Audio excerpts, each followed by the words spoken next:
conditions ever arise. He believes in you devoutly. He holds that all you say and do, he will say and do in your way when he's grown up, just like you. There's a wide-eyed little fellow who believes you're always right, and his ears are always open, and he watches day and night. You are setting an example every day in all you do for the little boy who's waiting to grow up to be just like you. And that is a poem that just kind of gets me emotional. It's a fun time of life right now. If you wanted, yes, that was talking about a father and a son, but one way you could make an adaptation on that is for fathers and daughters. There's a lot of little girls who are looking to marry a guy who's just like you. And so I know that my sisters, as they were growing up, kind of the little motto that you heard regularly from my sisters was, I want to marry Daddy. I want to marry somebody just like Dad.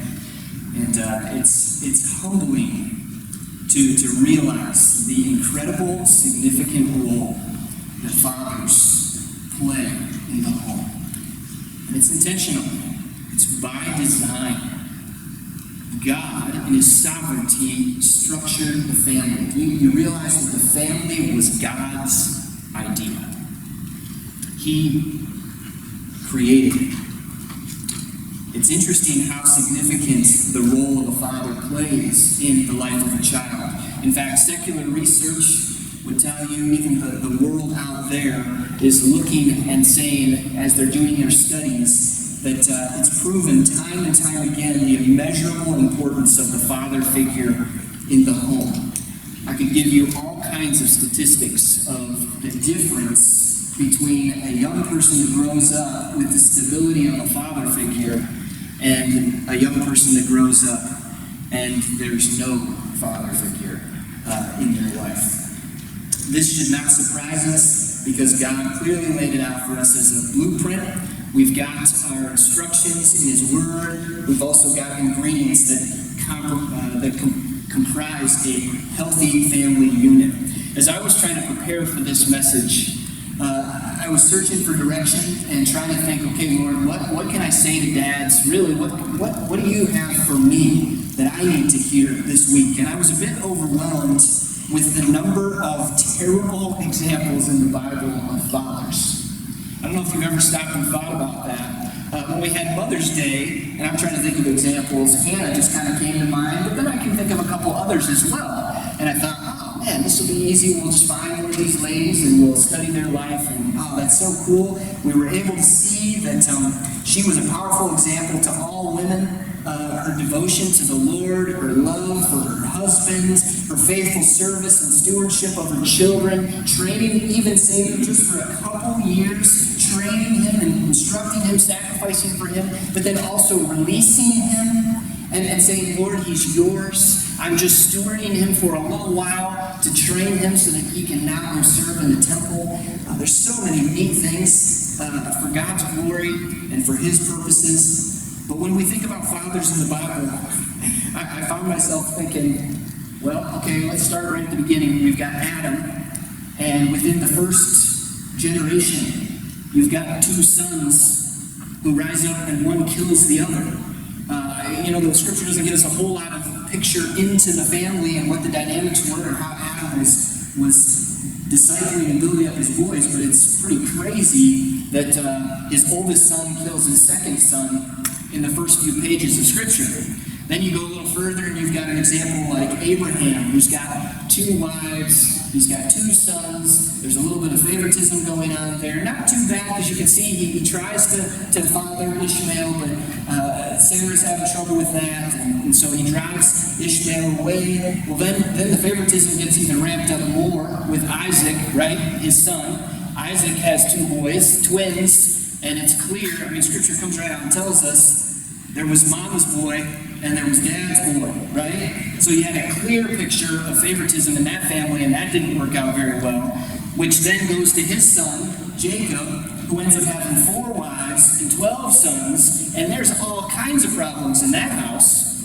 And so you start working through this, you think about Aaron Aaron and Moses. Aaron has the golden calf. He's got two sons who are supposed to be the next priests, but God kills them because of their disobedience. We've got Gideon, who starts out well, but the scripture says, the commentary on his life is by the end, his sons are all searching after other gods. You've got Jephthah. I don't know if you remember that judge, but he's actually this man's man who is so in love with the world that he thinks of his own strength, and he wins this big battle for the Lord, and he actually makes a vow because he's thinking more like the world's religions, and he's like, oh, I know what will please God. I vow that I'm going to sacrifice whatever comes out of my door as a worship offering to the Lord. And what happens? He gets home. You remember the story? His little daughter comes running out the door.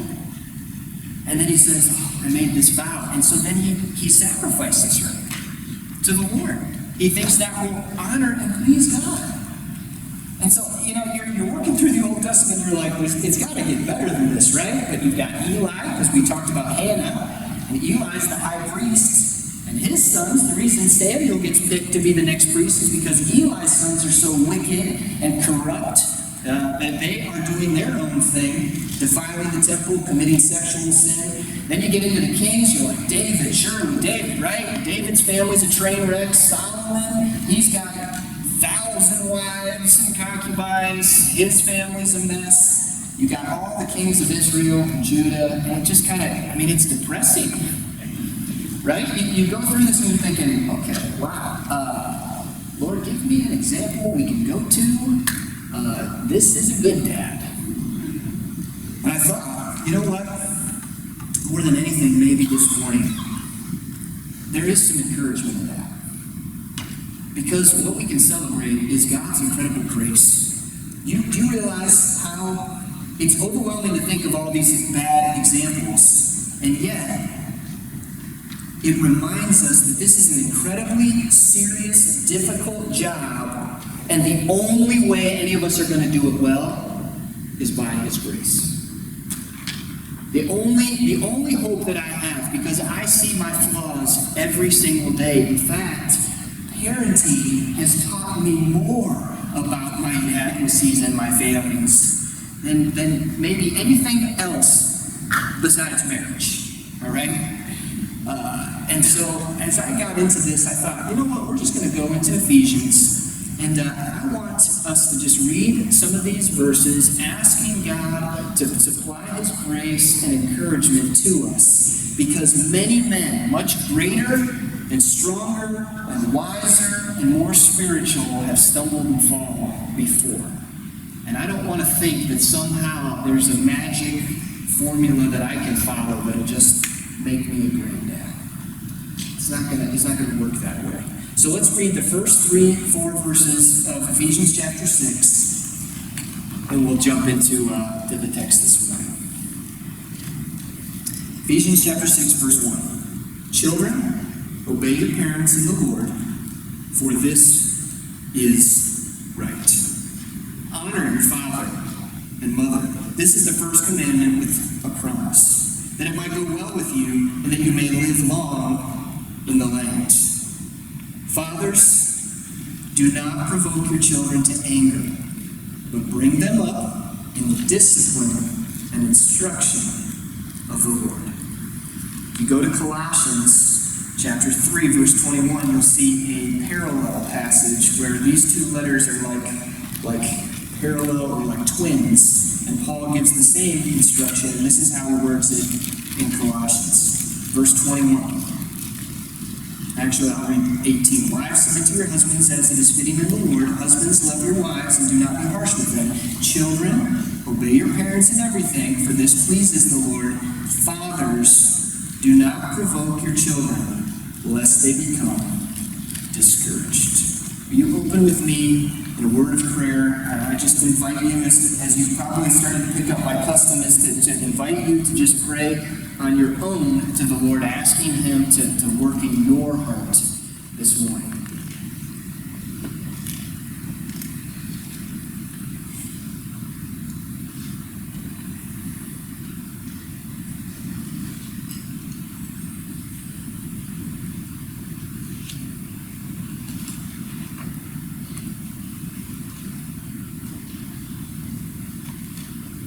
then secondly, I do ask that you would pray for me. I covet your prayers, and I need them this morning. The Lord's strength to be able to declare his word to you.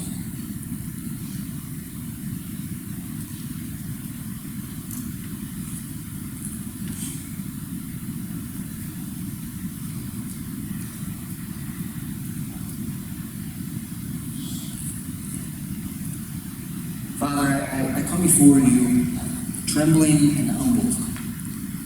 What an incredibly wonderful calling to be a dad. And I just pray this morning that as I try to give encouragement to each of the men here, but also to the men and the ladies, regardless of whether or not we have physical children, you've called all of us to be spiritual fathers as you are our Father. So I pray that we would take the instruction here, very simple and clear, thankful for that we would not provoke, but we would prepare. It's in Christ's precious name I pray. Amen. I am glad that Paul's instruction to fathers is so short. I do think that if he were to go on and give us 37 points, that probably most of us would losing our interest within the first one. And so I'm thankful that he keeps it to the point. And so that's our point this morning. The title of the message is Don't Provoke, Prepare. And so we're going to just look at this one verse where he says, don't provoke your children to anger, but bring them up, prepare them in the discipline and instruction of the Lord. And if there is a big idea that you can grab onto today, what he's calling us to do, and this is how we're going to tie it up at the end, is basically, dads, we've been called to be like John the Baptist with our kids and prepare the way for the Lord.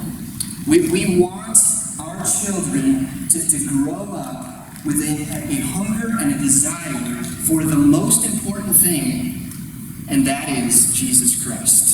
It doesn't matter how much I teach my sons about baseball and golf. As much as I love those things, it's not about myself and my wife teaching our daughters about the kind of men that they should be looking for, or the kinds of things the hobbies and activities that they might want to get involved in. No, the main thing, the calling that is on my life, is to prepare them in the discipline and instruction of the Lord.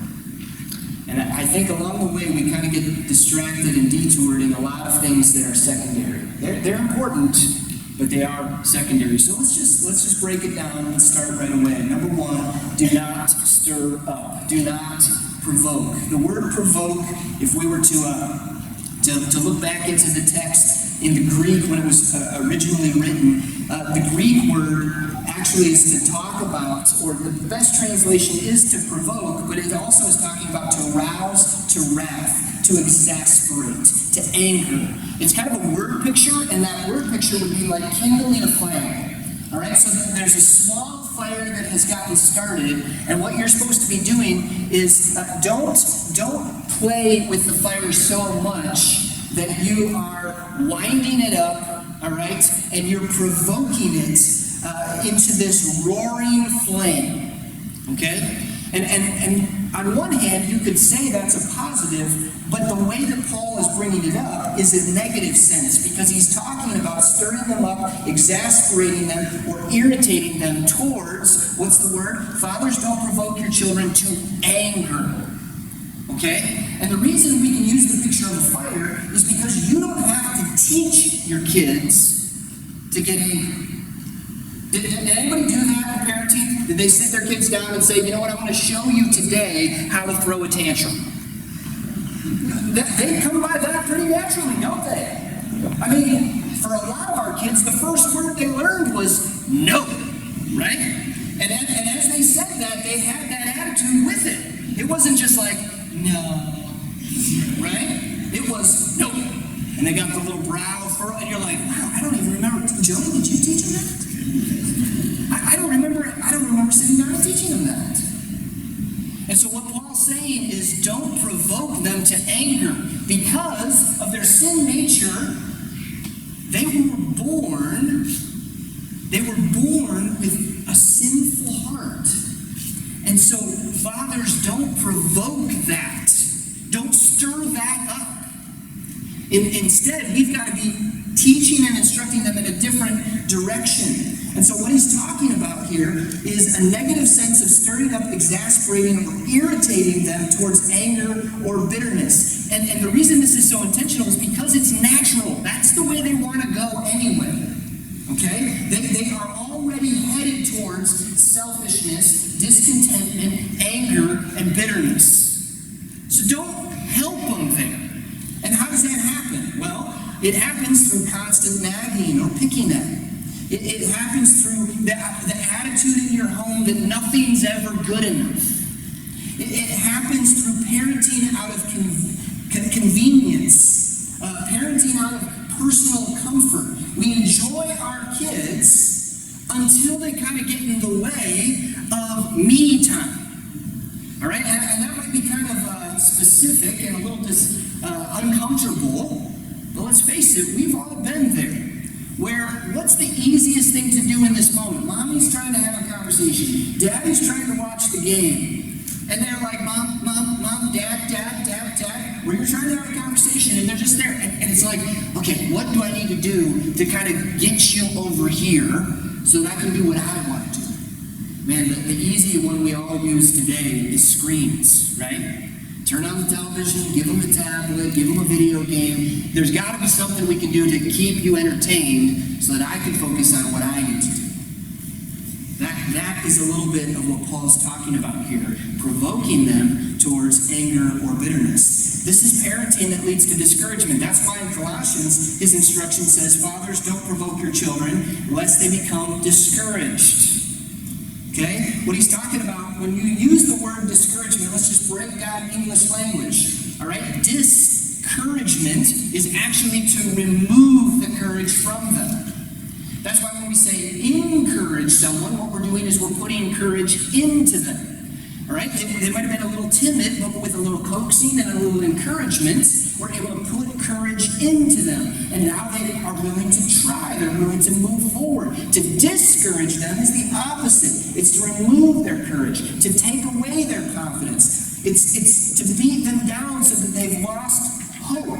It's guilt and shaming them. Why do you do that? Why are you like that? When will you ever learn? When will you ever change?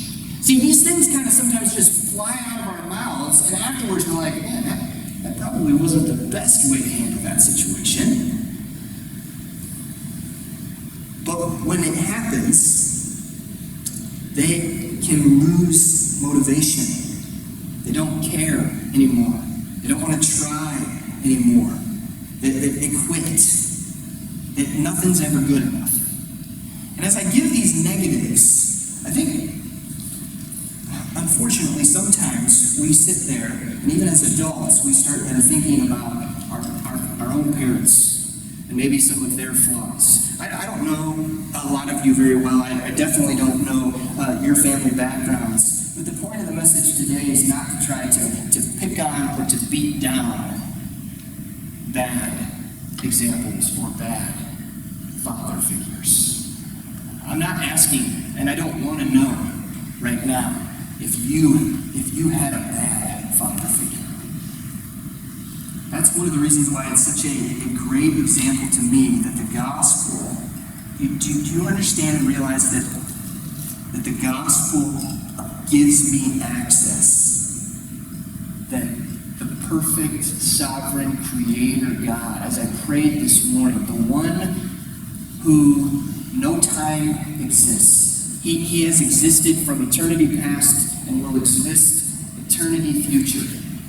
He never changes, and he's always a good and loving, patient Father. If you know Christ as your Savior, you have that Father. And we call him Abba, Father. But some of the examples of provoking our kids, provoking our sons or our daughters to anger or to discouragement, would be, I'll give you 7 examples of how we do this. And I'm just trying to point out some of the struggles that we have, because I feel that I have to look in the mirror, and really these 7 are coming from my own personal example. 7 ways that I see myself doing this. The first one is parenting out of fear. Parenting out of fear. This is unfortunately, moms a lot of times get the bad rap on this. They'll be called the helicopter mom, right? But I appreciate the Disney movie Finding Nemo, because finally they give a character where the helicopter parent is the dad, right? And what is happening in that situation is there's a smothering, it's overbearing. Your fear is promoting and producing more fear. And so you're constantly trying to, no, you can't do that yet. You're not big enough yet. You're going to get hurt. Don't try that. And so we're constantly trying to hold them back because we're afraid that we might not be able to control the situation. That can be a way that we provoke our kids to bitterness, to discouragement, to even anger. Parenting out of fear. Sometimes, dads, the way that we do this is we become super passive. And maybe there is a helicopter mom, but instead of us stepping forward as a leader and saying, hey, it's going to be okay. Let's let them try that. We can observe from a distance, but we don't have to be right there. Sometimes, dads, we need to kind of get involved and try to help instead of putting all the pressure on mom. So that's one way that I know that I struggle with it. Number 2, focusing on outward morality. What I mean by that is we start calling our kids to an impossible standard, and we start ignoring the heart condition. We put all of our parenting emphasis on behavior. Everything is about making sure that they don't embarrass us, right? We want to make sure that when we go out in public, they don't do something that would make me then self-aware and think, oh man, everybody thinks I'm a bad dad or a bad mom. Focusing on outward morality. See, what we're doing when we do that is we start ignoring the root problem and we put all of our energy into the fruit of their life.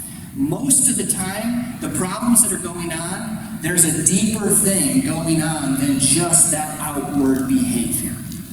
And if you spend all your time trying to build fences just to correct or corral the outward behavior, there's going to come a point when you don't have that authority anymore. And you can't build enough fences, and they say, see ya. And because you never changed their heart. You never reached their heart. All they ever heard was, don't do that, do this, don't do that, do this. Focusing on outward morality. The third one is parenting and hypocrisy. Do what I do. Do what I say, not what I do. I don't know how many dads in here are like really struggling with that. I'm working really hard at trying to make sure I'm keeping up external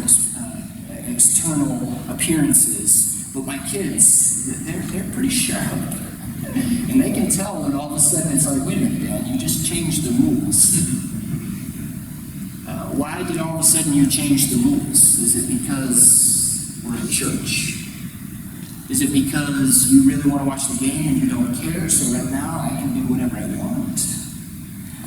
Parenting in hypocrisy. The fourth one, inconsistency in discipline. Inconsistency in discipline. Sometimes I discipline out of anger and frustration. Sometimes it's gentle but firm. Sometimes it's indifferent and ignoring. I don't know if you've ever done this, but there's times when I'm focused in on something else, and Jody will walk in the room and she's like, how are you not seeing what is going on over here? Right? I'm literally letting them get away with just about anything short of murder, okay? Because I'm so focused on what I'm doing. And then there's other times where maybe that's been happening and I get frustrated, or it's been a hard day at work, or Jody and I aren't quite on the same page, and then I just turn around and blow up over something stupid. Like, why did you leave your bike in the yard? Man, we're not giving you anything nice anymore. You don't take care of your stuff. Whoa. Inconsistency in discipline is a huge one that will provoke your children to anger and to discouragement and to frustration. I know that's one that I am constantly trying to work on and realize, man, on one hand, I'm letting them get away with anything, and it's like I don't even care. And then the next moment, I am blowing up over something stupid. That will break the spirit of your child. Number 5, favoritism in the home. This is an obvious one. I don't really need to expound on it. We all know that. Maybe we've even experienced a little bit of it. You know how discouraging, how it provokes you to bitterness when it just seems like there's nothing you can do to get it right. And yet, dad seems to give all the attention over there to have a perfect child. And maybe it's because their personality's a little bit more like dad. Maybe it's they like the things that dad likes. I really do think of Isaac and his sons Esau and Jacob. Why did he like Esau so much? Well, Esau was like him. Jacob was more like mom. So dad spent all of his time with the boy that was like him. The hunter, the athlete. Man, we do man stuff. But Jacob, he did things a little differently. So dad was like, well, you're my son too. I don't know how. Sometimes we do that though. It's easier to kind of gravitate towards the child who seems to like the things that we like, or maybe they're easier, they're more compliant. And then the child over here that seems to always be thinking a little differently than us, we're like, I don't get you. And so therefore I'm just kind of always snapping at you. Man, that'll provoke a child to anger, to discouragement. Number 6 is just pride. Unwilling to admit error and fault to your children. Breaking your promises, angry outbursts, inconsistencies. Man, something that the Lord has really been working in my life, and my kids can, please don't ask them too many questions. I've already told you that they're very transparent, okay? But there have been multiple times where dad has had to pull them aside and say, you know what, guys, I blew it. I was wrong. The way I responded in that situation, dad just showed you how much of a sinner he is. You know what's been humbling to me, though, is how fast my kids are willing to extend forgiveness. As an adult, I struggle with that. But my kids are like, I'm the one apologizing and they start crying. And they come right up and give me a hug because they want to restore a relationship. And it's so, as much as my pride didn't want me to do that, I wanted to say, well, they were still disobeying. Yeah, I probably went a little overboard there, but they were still wrong. Man, when I'm able to humble myself and come and ask for their forgiveness, I'm giving a chance to help them grow. And number 7, using love as a tool to reward or to punish behavior, but also achievement. One of the ways we do this, I love sports. And one of the ways that we do this, and I've seen it happen before, is where we will put a lot of rewards and emphasis on earthly or worldly accomplishments, like their report cards or the game, how well they played. We get ice cream after the game. But we don't really think about getting ice cream as we've been working on our family verses that we've been memorizing. And as my kids are growing in spiritual things, where are the rewards that we do there? The rewards they get are all for sports accomplishments, for school accomplishments, for dance or gymnastics or all those other things. Do you not understand that what's happening there is you're teaching your kids, you're teaching that the things that you get excited about and reward them for are things that are earthly. But then you turn around and say, but we're going to church, and I want you reading your Bible, and I want you to love Jesus. But you never reward them for any of that. What do you think the child is learning? Sports are way cooler and way more fun. And I get ice cream. Church, I just get yelled at because I was messing around. Right? So which one do you think I like more? I like playing sports. That's where dad shows me love. At church, I just keep getting the eyeball. Like, sit still, I'm going to beat you after church, man. So of course the kid is saying, I don't like going to church. I just get in trouble. But man, out on the sandlot, dad is like smiling like crazy. Even when I make a mistake, oh, it's all right, we'll get it next time. Wow, guys, do you not see what we're teaching there? provoke. Instead, prepare. Rather, train up. He says, fathers, don't provoke your children to anger, but bring them up. Number 2, train them up. Prepare the way. Bring them up. The definition of this, the Greek word is to nourish to maturity, to nurture, to bring them up, to rear them. This is parenting that leads to encouragement, to instill courage in them, to give them confidence. It's not enough to just nurture children physically by providing food, shelter, clothing. We've also got to be nurturing them emotionally and spiritually. There's a unique verse in 1 Samuel 2:26 that is echoed again in Luke chapter 2, verse 52. The first time it's talking about Samuel. And remember, we talked about Hannah on Mother's Day. And it says that Samuel grew in wisdom and in stature and in favor with God and men. Well, the exact same verse, almost word for word, is used of Jesus as he's growing up. And Jesus grew in wisdom and in stature and in favor with God and men. So that's what Paul's talking about here. The idea of balanced growth. We want them to grow up intellectually. We want them to learn to think critically. Wisdom, skillful living, physical growth. That happens pretty naturally. Okay? They are going to get bigger. In fact, it's pretty fascinating how quick it goes. Spiritual growth. Mom and Dad, how much are you working on your kids? Intentionally working on helping them grow spiritually? Do you think that's just going to happen by accident? You know, physical growth, you just feed them and they get bigger, right? Well, spiritual growth, are you feeding them? Are you taking time to instruct and nurture them? What about social growth? Their interaction. See, the verse says favor with God, that's spiritual growth, and favor with men. Are you teaching them to be respectful? Are you teaching them how to play well with others? Are you teaching them to die to self? Selfishness is the number one thing that kills all relationships, and everybody knows that.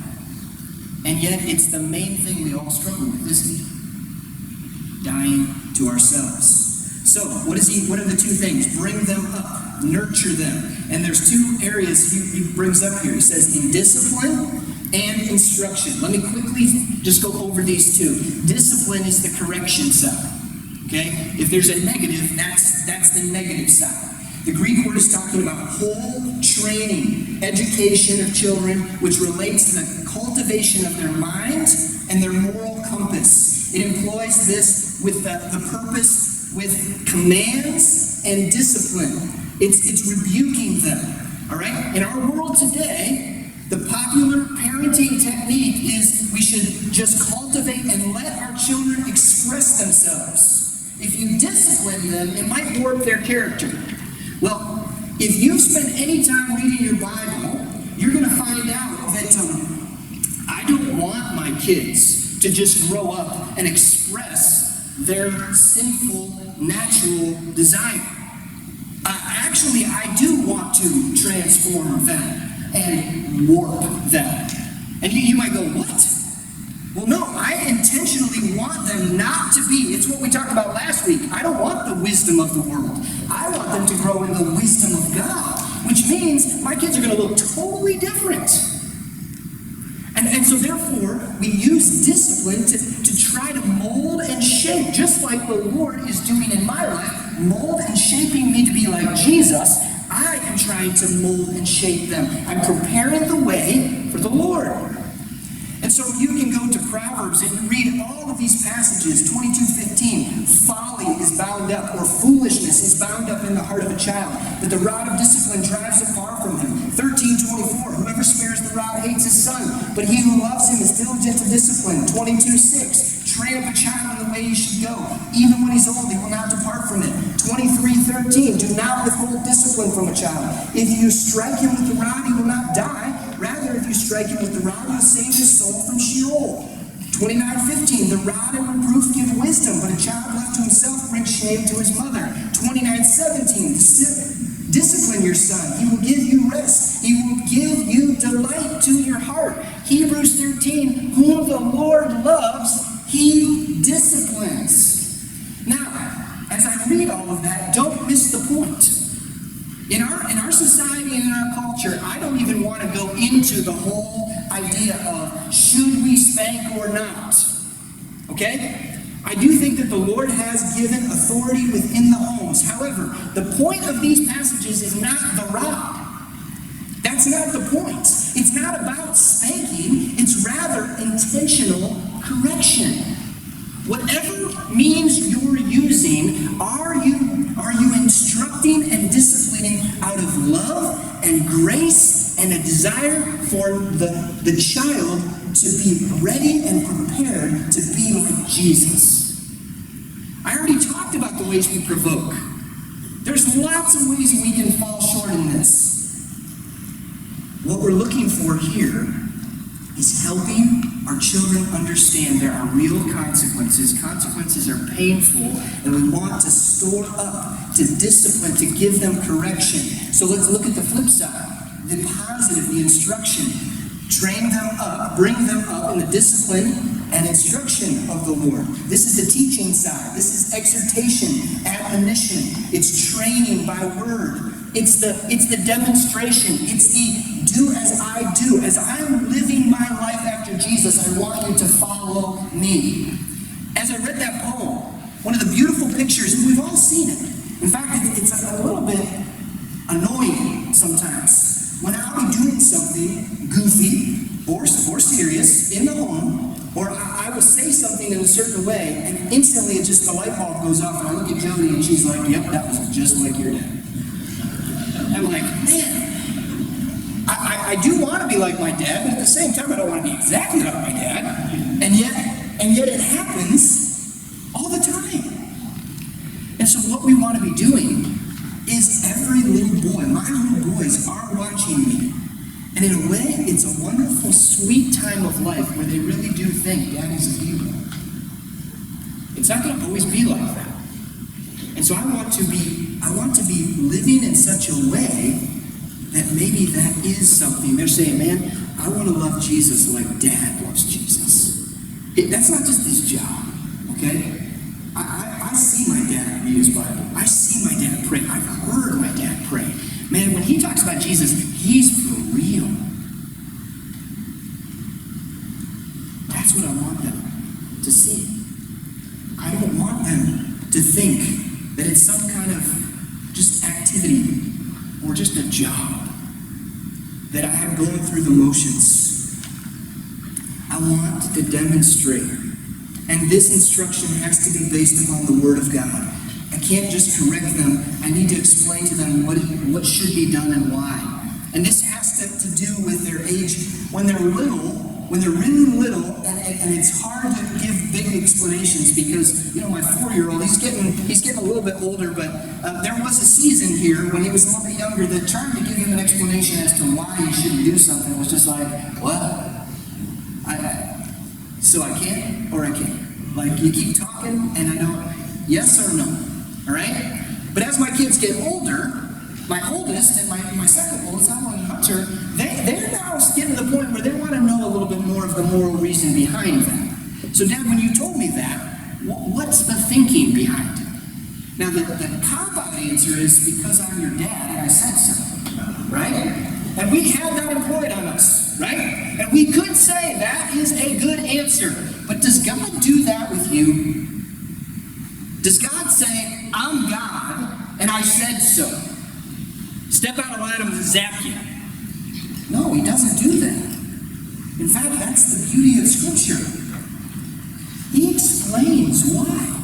He reveals himself to you. He desires a relationship with you. So it's not just, I am God, thus saith the Lord, which he has every right to do.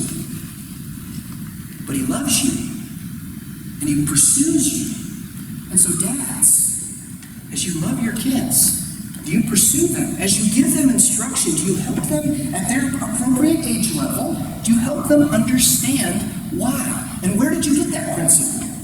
And I hope that when you give them instruction, that you go to the Bible.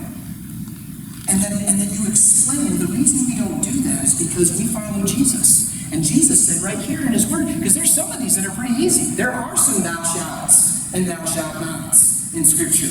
And so you can take them right to that. And then there's other ones where you have to help them understand the principle that is in Scripture. Don't just say, well, because the Bible says so somewhere. Show them. Show them. But what does that mean?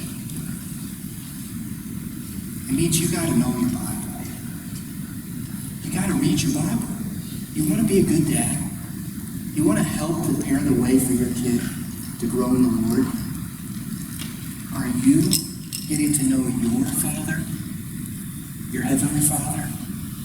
Because the only way you're going to do this well is if you're pursuing Him. You are the primary instructor and teacher in your kids' lives. I know it's tempting for us to pass the buck and say, well, we're going to give them to school, we're going to give them to the Sunday school teacher, we're going to give them to grandma and grandpa, we're going to give them to, we're loving to give or resource out the responsibility of discipling our kids. We like to do the fun stuff with our kids, the training, can somebody else do that? And the Bible says, no. Deuteronomy 6, you are the one that will give an account before the Lord. So are you pursuing your child? Are you creating those opportunities? Are you developing that? This is a quote from a book called Don't Make Me Count to 3. Jody was reading this, and Ginger Plowman is the name, but I just really thought this was powerful. Listen, we as parents are given the awesome responsibility of standing in the gap for our children. Before they surrender to the lordship of God and come under His authority, they are sovereignly under the only authority that they know. You, their parents. This divine era places us in the gap between God and our children. God has called us to be John the Baptist for our children. In obedience to the call of God, John devoted his life to preparing the way for Jesus. God used John's words and actions to help prepare those whom Jesus would later call to Himself. In the same way, God has entrusted us to prepare the hearts of our children for the Savior. We are tools used by God to whittle away the calluses of the heart, keeping the heart tender and inclined to obedience. When we call our children to obey us, we are preparing them to obey Jesus, which is our ultimate goal. When they accept Jesus and they surrender to His lordship, they find it easier to heed His commands because they've already been in the habit of obeying. Let's go before the Lord just as John the Baptist did and prepare the way for the Lord. Dads and moms, it's Father's Day, so I'm talking to dads, but it's for everybody. Dads, how are you doing? There was a funny little saying that I heard a number of years ago that I thought carried a lot of truth to it. I didn't realize it. But the quote is, I was an expert at parenting until I had kids. It's a hard job. And did you ever notice that you don't really get a day off? There's a tremendous amount at stake. Ultimately, we are once again desperately dependent upon God's grace and strength and wisdom because I'm speaking for myself right here. I am woefully inadequate for this task. In a lot of ways, we're talking about eternity for my kids. God, I cannot do this. I am not smart enough. I am not good enough. I'm not patient enough. I got my own junk that I cannot fully surrender. God, help me.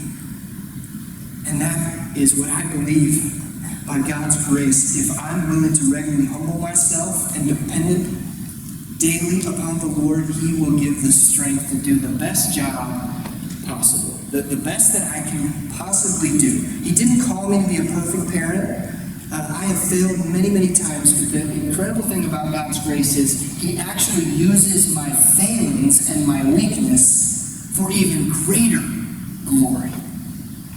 And so if I'm humble enough to admit it and to bow before Him and say, man, I'm struggling as a dad. God, please help me. Help me to pursue You and to love my kids well. He will meet you. His grace will meet you in that moment of weakness. So fathers, don't provoke your kids. And when you are, be quick to humble and repent. But let's strive to prepare them. Let's call them to holiness. Let's show them grace. Let's give them our best. Stand in the gap. Prepare the way for the Lord. Let's pray. Father, thank you that you are, as that popular catchy song sang for a number of years, you're a good Father. And we are so incredibly blessed to be able to call you Father. But Lord, I pray that each dad here would take the mantle, take the call, and step forward and say, I want to show my kids. It will be imperfect, but the best I can, I want to show them what you are like. If they run away from you, Lord, I want it to be over my best efforts to love them well, to pursue them, to shepherd them, to protect them, to provide for them, to be patient with them. Lord, I don't ultimately control the outcome, but I'm trusting you, and I'm entrusting them to you, and I want to do the very best that I can to serve them with gladness and prepare the way for the Lord in their lives. Thank you for the call, the high call of Christ Jesus in our lives. The incredible privilege and responsibility it is to be called a dad, to be called a mom. Lord, may we do this well. In your grace, by your strength. It's in Christ's name I pray. Amen. Thank you for coming this morning. Happy Father's Day. And then as you leave, grab a candy bar and enjoy the sunshine with your family today.